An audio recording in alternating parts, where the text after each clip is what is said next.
Hello all and welcome as always. So in the past I've liked to dabble with modular synths. I only really started getting into synths a few years back, so I've never built a full-on physical Euro rack, but this, being a software solution, is just absolutely awesome. It's actually a fork of something called VCV Rack, and it's called Cardinal Rack. You can just download it from their website for free, install it, and it's a pre-built version of VCV Rack to be a plugin for any host, and it comes with all these modules. There's just, look at all these. For free as well, bearing in mind. Absolutely free. You could just lose yourself forever messing around with all this stuff, if you were that way inclined. But these are not even all of the modules for VCV Rack, because they have paid modules which are not included in Cardinal. And so these are all just open source modules. And to my knowledge, they are the best of the open source modules. Anyway, I've messed around with Cardinal before, but there were a bug with some of the modules, so I took a break. This is just another test. So basically I came in here, I opened Etherpad, I think it were, which is an example of a polyphonic pad sound. And then I've modified it a little bit. I've put this filter in there and a host MIDI CC module so that I can convert MIDI CC signals from my controllers to voltages, which can be used to modulate parameters on the filter. Well, I'll say voltages, but you know, virtual voltages and virtual cables and all that jazz. And then we have the host MIDI CC module here. So what you can do, you can click in one of the boxes here and move a control on one of your controller devices. And it'll learn which control you move in and replace the number that's in there with its actual number, but it just put the same ones in because I've already done it. And then, well, they're the inputs, these are the outputs, and they correspond to the cells. So from the outputs, we can take cell 1's output and put it into that modulation source. Same for cell 7. And then I'm moving the control, you can see the cable glowing, but it's not doing anything yet until we click this modulation source and give it a destination. So I've put that one to the frequency. Let's just put it at the bottom. Same with the resonance. Just check that we've got its full range. Yep. And then for modulation 2, we move that full range. Now let's test on the controller. Oh, baby. So it's really simple to rig up and then test the resonance. Yeah, that's what I'm talking about. But of course we can't hear anything yet because we haven't patched the sound through. So without going through the entire rack, because this is just a test and not a tutorial, but the audio comes out of here. So we'll patch that through. And speaking of which, this is just a mono output, but it can go into the left and then out of the left into the reverb. And then when we open the filter, beautiful. And then the sound coming out of the reverb is actually stereo. And then it's getting passed back to Reaper for us to be able to hear it.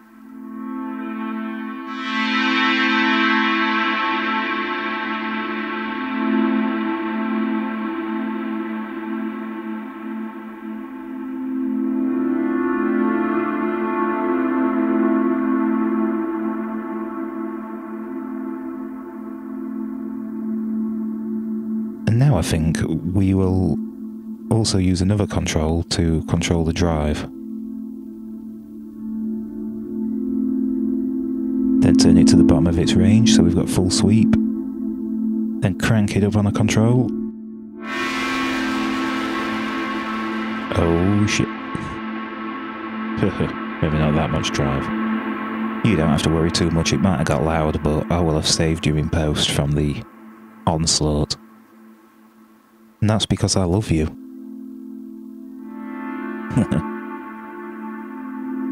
So now that we've set the filter up, it's time to sort of perform with it a bit and sort of get used to it. What sort of sounds we can get.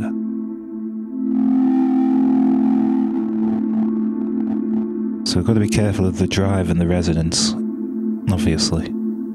Let's zoom this bad boy in and we'll also turn the cable opacity down. They should have a hotkey to toggle that, but they don't. But when you mouse over them, they appear anyway, so I mean, if you're not editing the rack circuit in any way, you could just turn them off entirely.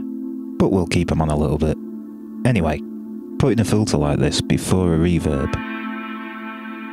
it's just perfect for textural stuff. Which I'm sure most people are aware of, but you know, it's something to try. If not, I mean, it's great on guitars, great on keys, great on sound effects. Get these nice smooshy textures.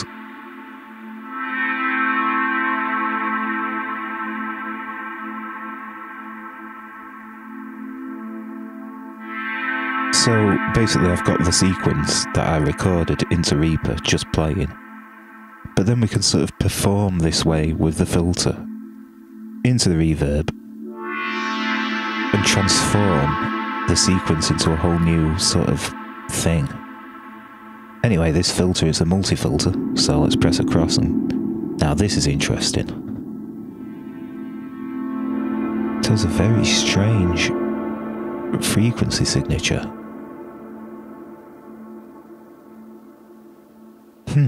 We seem to have lost as output. I wonder...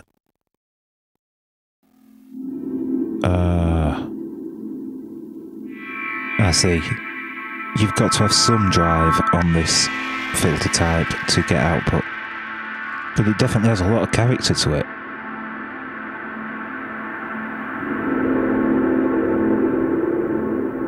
Oh, I like it right there.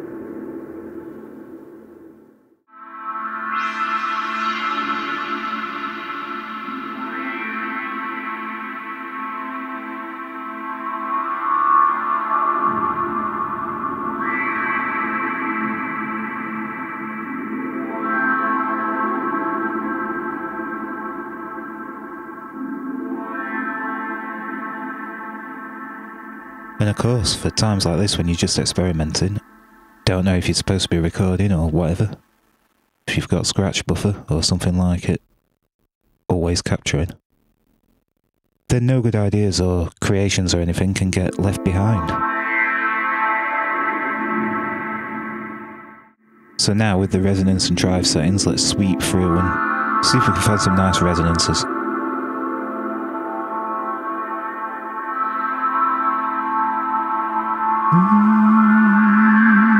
Yeah, I like that A there, that's a nice one.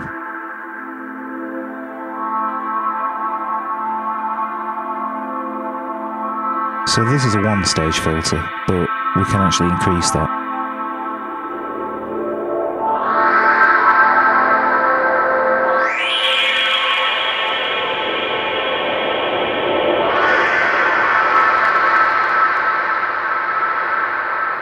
That were epic. But yeah, without any drive, the signal decays away. Yikes. Got to be careful with the frequency setting when you've got high resonance, and even the tiniest little bit of drive.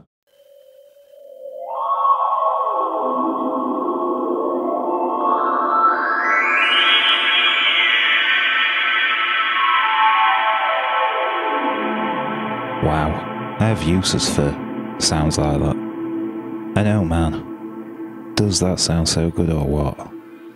Definitely has a kind of dystopian growl to it.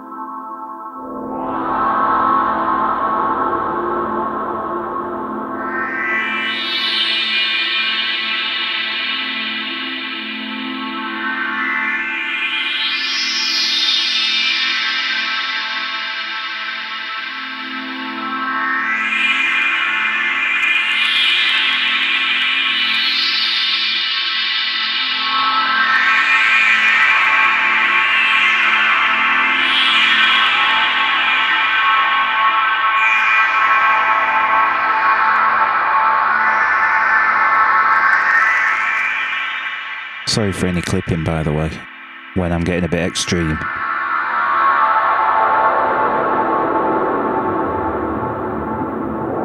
Ooh.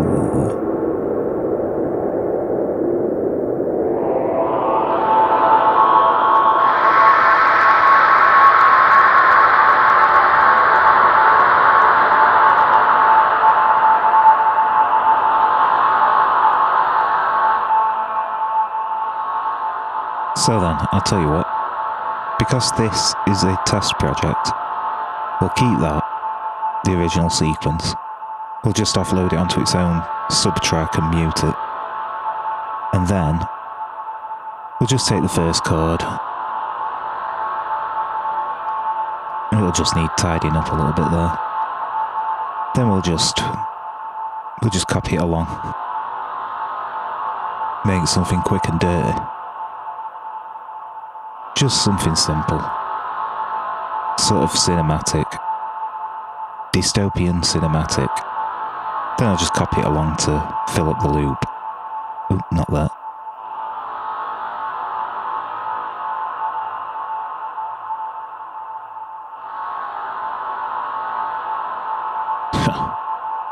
Done it again, look. And actually we'll just shrink it down a little bit.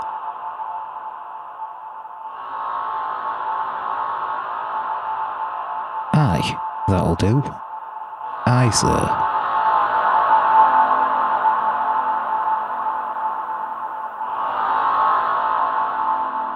Don't know why, but I just find it so soothing to just play with this filter. But I must stop because there is more pressing issues afoot. To simulate it going into a mixing desk channel, we will use Model N channel, plug it into this, turn on the oversampling, set it to condition new, and for analog flavour, console 1, which is the 70s Neve console flavour, hence Model N channel.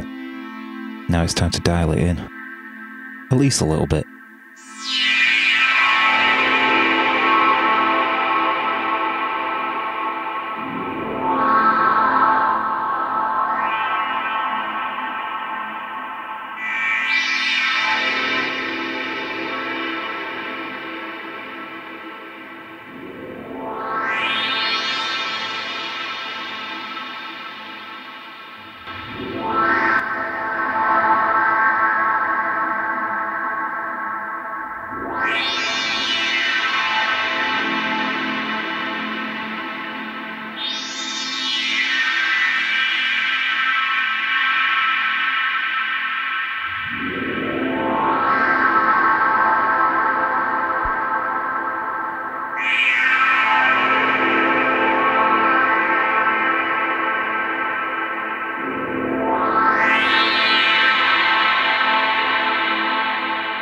Yeah, I mean, if there were more elements in the mix and everything, I could spend a lot more time EQing it and compressing it, etc.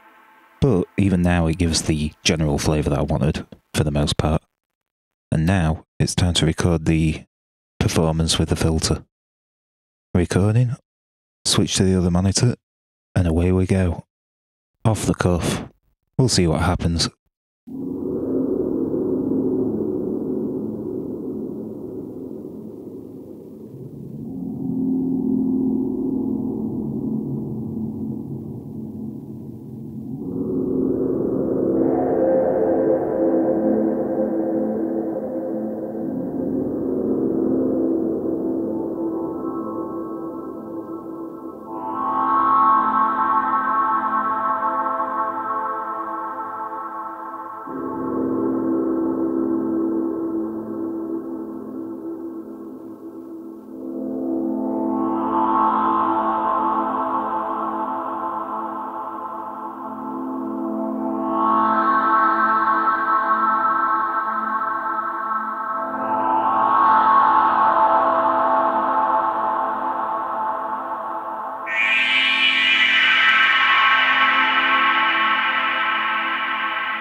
Sweet.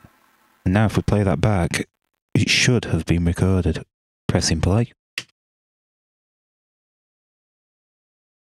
And it did record. Of course, some of it were a bit rubbish.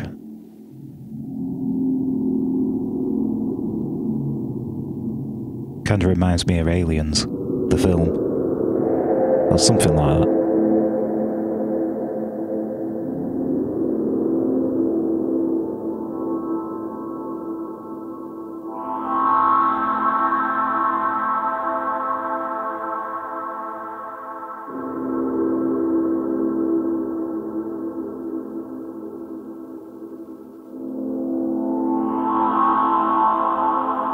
But this sort of stuff falls under sound design, so even if some of these sweeps were a bit naff, I could chop them up and merge them together, rearrange them, etc.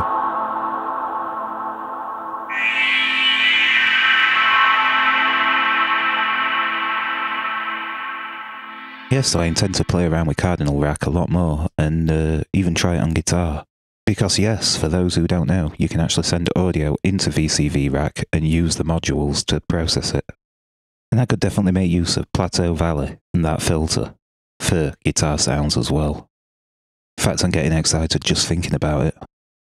And so I'm also thinking about doing a multi-part video series using VCV Rack to make a track, or a section of a track, or something of that nature. So I might use this demo project as a sort of launch pad to start the next track, or to provide some textures and stuff for a track. But in saying that, I might just start entirely again. Who knows? But Cardinal Rack, yes, yes. I mean, if you're into modular synthesis, definitely grab it, give it a whirl. It might be free and open source, but do not underestimate it. So, there's my initial thoughts. And if you like this content, feel free to comment, like, share and subscribe. You know the deal. And until next time, this has been James Cuts, and I'm out.